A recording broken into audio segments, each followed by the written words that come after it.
Actualizamos la información a esta hora de la mañana contándoles que un tribunal de primera instancia se declara en estado cercano a la catástrofe y por ello suspende todos los procedimientos civiles, excepto familia, incapacidades e internamiento. Concretamente hablamos del Tribunal de Primera Instancia Instrucción 2 de Coslada, en Madrid. La magistrada Cristina Merlo Llanos ha explicado que su juzgado acumula meses y meses de trabajo y expedientes apilados hasta el límite, tal y como revela Confilegal. En su resolución aclara que la suspensión se mantendrá hasta que los órganos penales estén en una situación que no comprometa su futuro, es decir, hasta que la carga de trabajo en la parte penal del juzgado deje de ser insostenible. Se da la circunstancia de que la saturación en los juzgados se ha agravado por el desastre, la reforma de la ley de Félix Bolaños, la conocida como Ley Orgánica 1/2025, una norma que está generando más problemas aún de organización. Bueno, llega un señor que parece que idea de las cosas tiene poca, como todo el gobierno de Sánchez, que es un incompetente estratosférico. Eso sí, es un sectario brutal, que es Félix Bolaños. Y Félix Bolaños introduce una serie de reformas en los juzgados de funcionamiento que han conducido primero a que los juzgados se levanten diciendo: oiga, que nos está poniendo aquí usted unos carteles a la entrada que dice juzgado no sé qué, gobierno de España. ¿Usted no se ha enterado de que constitucionalmente el Poder Judicial es independiente del gobierno? Eso para empezar, en el aspecto simbólico. Pero luego es que en el aspecto organizativo todos los jueces coinciden en que lo que ha hecho es un auténtico desastre, que está incrementando el colapso que ya venía apuntándose por la falta de recursos, hasta tal punto que este tribunal de Coslada directamente ha emitido una providencia indicando que, como tiene tantos casos penales, pues que suspende todos los casos civiles, salvo las cosas de más urgente necesidad, tipo, pues eso, incapacitaciones, temas familiares, etcétera, etcétera. Es decir, acaba de cerrar un juzgado de primera instancia en Coslada por imposibilidad de atender todo lo que tiene que atender. Y este incompetente del ministro de Justicia sigue ejerciendo, igual que el incompetente del ministro de Transportes sigue ejerciendo, igual que la incompetente de la ministra de Sanidad sigue ejerciendo, igual que el incompetente del ministro de Exteriores sigue ejerciendo. Tenemos una sarta de ministros que dan vergüenza ajena. Todos son unos incompetentes dentro de su ramo. Y encima algunos son desagradables, de los que no se hacen precisamente amar por aquellos que dependen de su labor. Véase, por ejemplo, cómo está la carrera diplomática con Álvarez, o cómo están pues todos los miembros de la Administración de Justicia con Bolaños. Porque encima de incompetentes añaden el que son generalmente bastante chulos. Bueno, no es tan extraño. El incompetente tiende a compensar su no prestigio por la competencia profesional con chulería. Bueno, pues nada, ahí están todos los ministros incompetentes y Sánchez no cesa a ninguno. Y no lo hace por una sencilla razón, porque a Sánchez le da igual que sean competentes o incompetentes. Sánchez lo que quiere es simplemente relato. Y en el tema del relato, pues bueno, ahí sale Bolaños con toda la jeta y suelta sus diatribas contra la oposición. Lo mismo que Puente, que agita las redes y tiende capotes a los que algunos entran. O lo mismo que la Mema, que se está comiendo todo el marrón de las iras de los médicos, apantallando así a Sánchez. O lo mismo que Álvarez, que sirve a los intereses de Sánchez, tanto políticos, véase las negociaciones con Puigdemont, como tal vez económicos, véase toda la política exterior. A Sánchez le da igual que se caigan los juzgados, que no funcionen las redes de transporte, que los médicos estén en pie de guerra, le da lo mismo todo, mientras se respeten los intereses de Sánchez. Bueno, pues nada, empiezan a cerrar juzgados por el colapso derivado de reformas introducidas por Bolaños. Mientras tanto, pues siguen apareciendo datos extraídos del informe que la UCO ha puesto sobre la mesa acerca de las actividades de la trama corrupta de Sánchez. Y digo de Sánchez porque Sánchez era el jefe de todos ellos, al menos orgánicamente. Faltaría por ver si también criminalmente, pero orgánicamente era el jefe de todos ellos, así que la trama corrupta de Sánchez está arrojando nuevos datos y la UCO está siguiendo nuevas pistas de investigación y preparando ya nuevos informes. Y pues es interesante que cuanto más se tira del hilo, más obras bajo sospecha aparecen. Escuchen. Les hablamos ahora del caso de corrupción en el que están involucrados Santos Cerdán y José Luis Ábalos, porque la UCO ha puesto el foco sobre al menos 5 nuevas obras que superan los 300 millones de euros, además de los 5 grandes proyectos vinculados a Acciona que ya estaban bajo el radar del Tribunal Supremo. En ese nuevo informe de la UCO del que les estamos hablando, los investigadores apuntan a nuevas licitaciones que podrían estar bajo sospecha. Concretamente se calcula que estas obras alcanzaron los 315 millones de euros. A esto hay que sumar los 500 millones de la UCO, que la UCO ya investigaba en adjudicaciones anteriores concedidas también a Acciona y que se vinculan con el presunto pago de mordidas. De hecho, este caso de corrupción está pasando factura a Acciona, que ha caído un 12% en bolsa en los últimos 5 días. La compañía que preside José Manuel Entrecanales está sufriendo un desplome de sus acciones tras la entrada en sus sedes por parte de la Guardia Civil y estos nuevos datos revelados en el informe de la UCO sobre el caso de corrupción. Pues hombre, acabando el juez de imputar a 2 actuales directivos más un exdirectivo de Acciona y habiendo entrado la UCO a registrar las sedes de la compañía y habiéndose conocido que el 75% del negocio que Acciona obtuvo en España, pues parece ser que está bajo sospecha de tal vez posibles mordidas, pues no me extraña que caigan las acciones un 12%. Yo creo que Acciona, como empresa, debería dar unas explicaciones exhaustivas, colaborar con la justicia y hacer un ejercicio de transparencia hacia la opinión pública y contarnos qué ha pasado, hasta dónde han llegado los tentáculos de la trama corrupta. Creo que es lo que debería hacer la empresa. Si no, pues toda la empresa está bajo sospecha, porque claro, estos directivos actuaban por su cuenta y nadie se dio cuenta de que para obtener los contratos estaban dando mordidas, o se sabía y se dejaba hacer. Pues, hombre, es una duda razonable y creo que la empresa debería hacer lo posible por despejar esa duda y por convencer a la opinión pública de que cualquier corrupción no ha tenido nada que ver con la actual cúpula dirigente. No sé si es una tarea fácil convencernos de eso, pero al menos se debería intentar, y si no, pues la verdad es que, en fin, se comprende la desconfianza de los inversores porque el futuro es un poco negro. ¿Pueden los casos judiciales llevar a que la empresa tenga que hacer frente a responsabilidades económicas por la corrupción que se haya producido? Bueno, pues eso lastra las cuentas de resultados, evidentemente. Y muy interesante lo de que la UCO ponga el foco en 5 nuevas grandes obras que sumarían 300 y pico millones, al parecer sujetos a mordidas, que se añaden a los 500 millones que ya estaban localizados. Estamos hablando de que ya solo la parte de las concesiones de obra pública suma más de 800 millones de euros bajo sospecha. 800 millones de euros, de los cuales al menos un 2% iban en mordidas hacia la trama corrupta, lo cual significa 16 millones de euros tacatá, calentitos, por no hacer nada.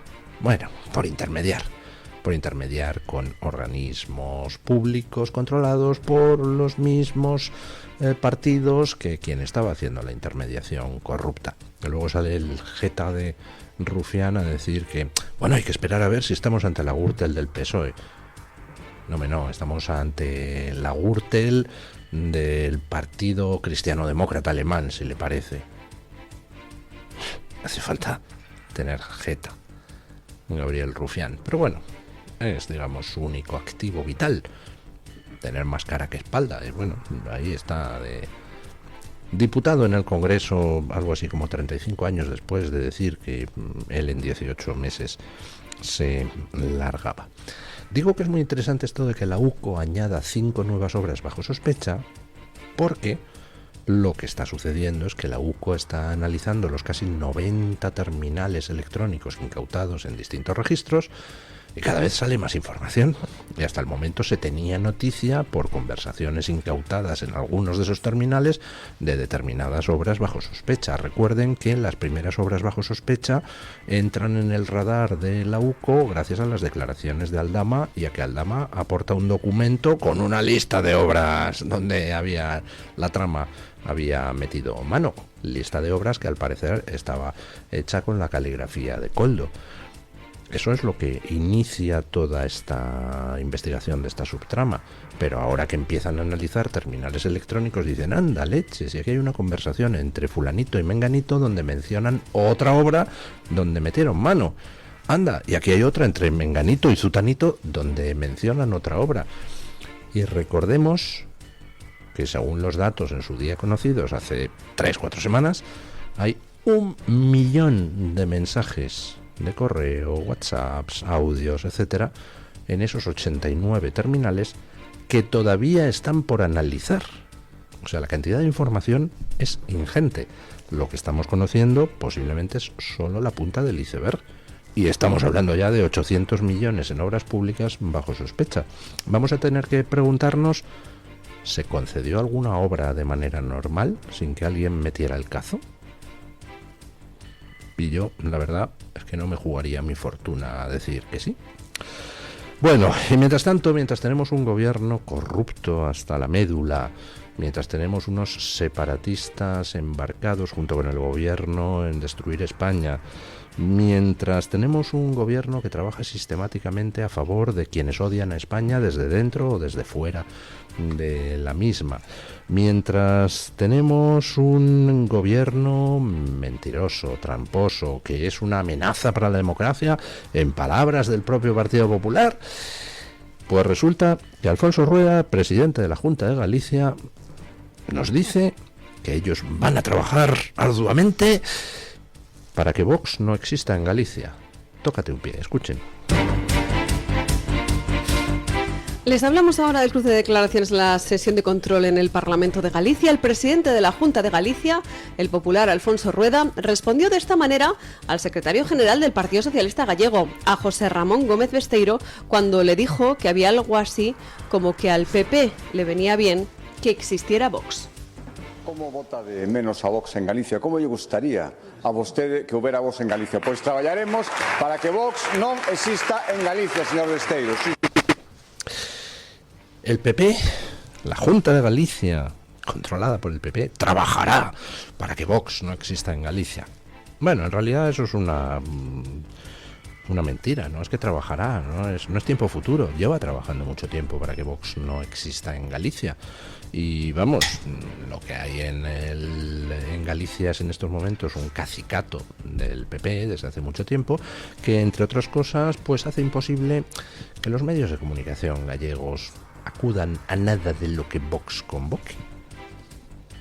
Primera consecuencia. Segunda, hombre, las presiones a la gente para que no se presenten listas de Vox, para que no vaya a mítines de Vox, eso es cotidiano. Además, algunas con un estilo rozando el cosanostrismo. Lleva mucho tiempo el PP trabajando. Recordemos que Miguel Tellado, actual número 2 de Feijóo, en un mitin allí en Galicia instaba a los vecinos, a los militantes del PP a meter la mano en el buzón del vecino para quitar la propaganda de Vox. Eso lo dijo en un mitin, vamos, búsquenlo ustedes en internet, no es difícil de encontrar. El PP lleva trabajando mucho tiempo en Galicia para que no exista Vox.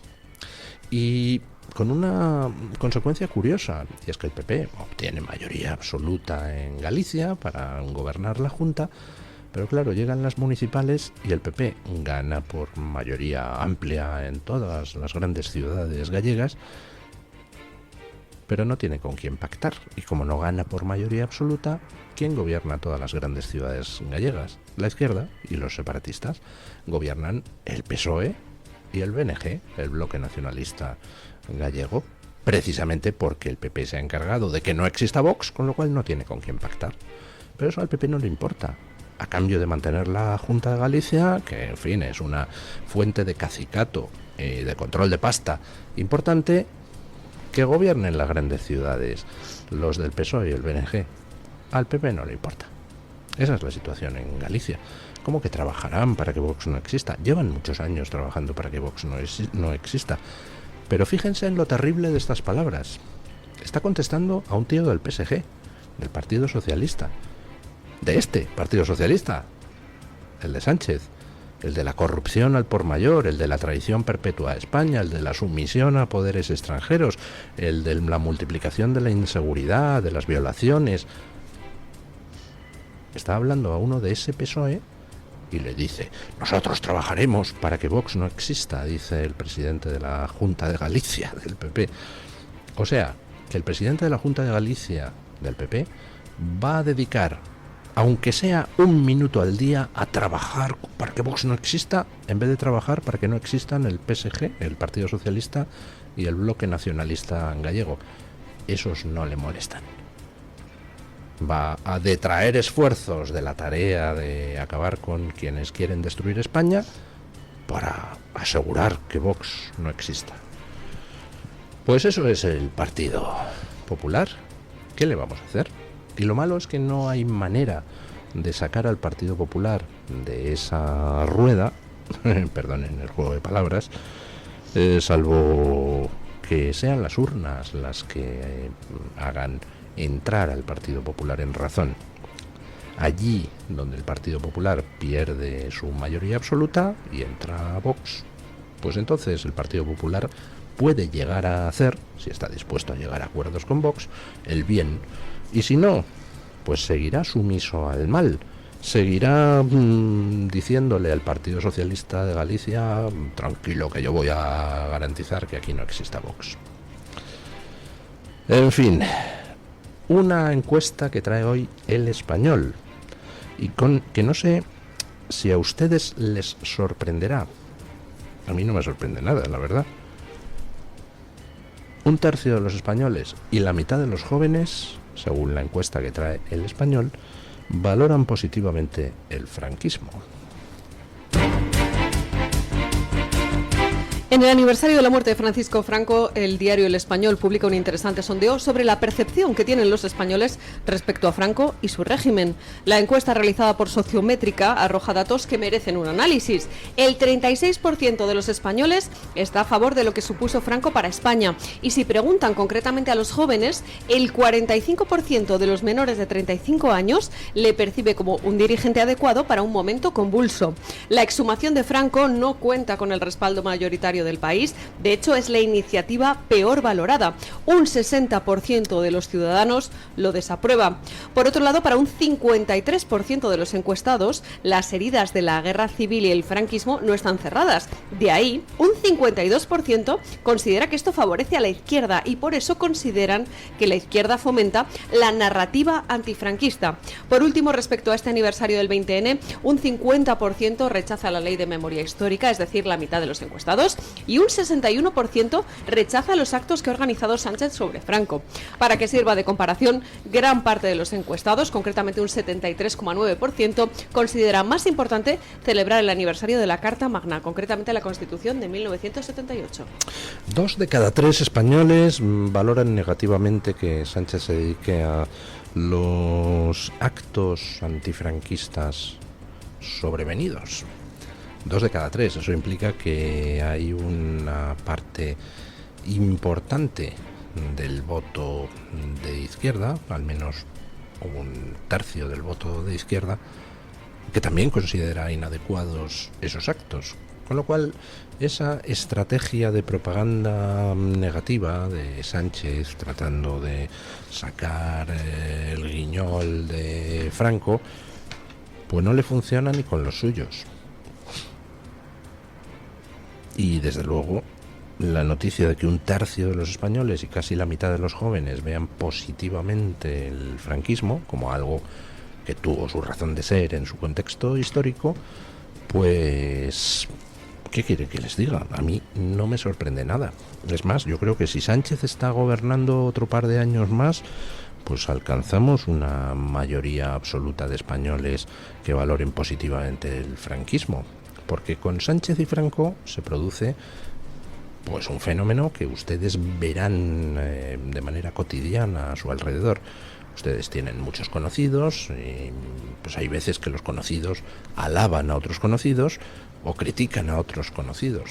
Cuando ustedes un conocido al que desprecian, al que realmente no les gusta, cuando ese conocido habla mal de un tercero, ¿qué es lo que suele suceder? Pues inconscientemente que nuestra opinión de ese tercero sube. Uy, si este imbécil está diciendo que fulanito es completamente repugnante, pues significa que fulanito tendrá alguna virtud. Porque si no, este imbécil no le estaría criticando.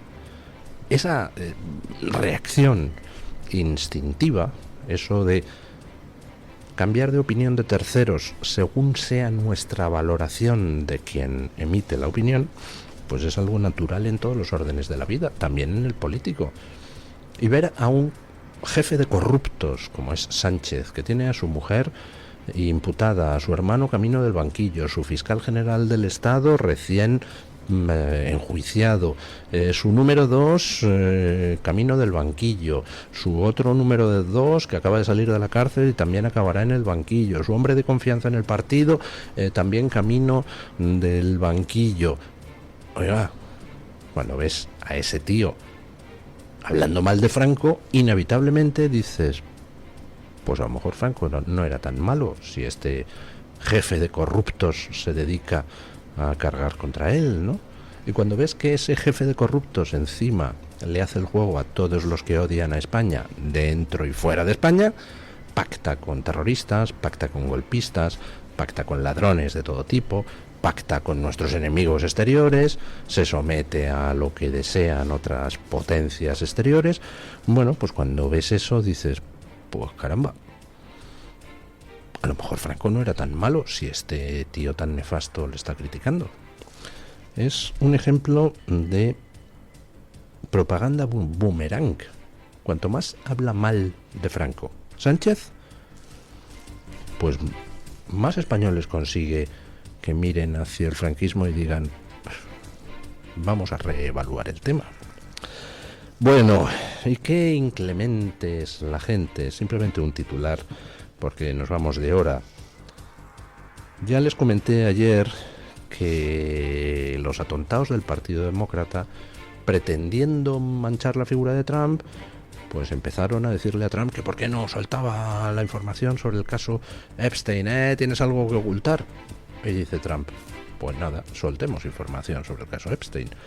Y ya les comenté que teníamos el primer damnificado, uno del Partido Demócrata, Larry Summers, que fue ministro con Clinton y consejero con Obama, y que ha tenido que renunciar a todos sus cargos públicos después de conocerse los emails de contenido sexual que intercambió con el pedófilo Epstein. Y entonces ahora, ay, qué inclemente es la política, están todos los del Partido Demócrata tratando de marcar distancias con Summers.